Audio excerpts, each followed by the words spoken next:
ఈ రోజు మన మనిషి జీవితంలో రోగాలు, దుఃఖాలు, నష్టాలు, కష్టాలు, కాన్ఫిడెన్స్ లేకపోవడము, శక్తిహీనుడిగా తయారవ్వడానికి కారణం 95% మనసు ఎక్కువగా పనిచేయడం. మరి సార్ బాగుంది, మీరు బాగానే చెప్పిండ్రు. మనసును స్విచ్ ఆఫ్ చేద్దాము.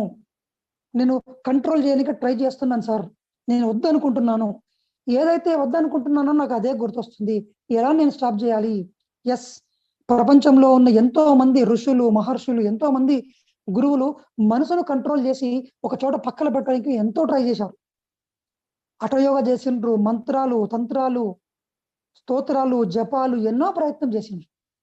బట్ వాళ్ళ వల్ల కాలేదు. ఎంత ట్రై చేస్తే మనసు అంత బలంగా తయారయ్యి ఏదైతే మనం వద్దని అనుకుంటున్నామో దాని గురించే మనసు ఇంకా ఇంకా ఇంకా ఆలోచించడం మొదలుపెట్టింది.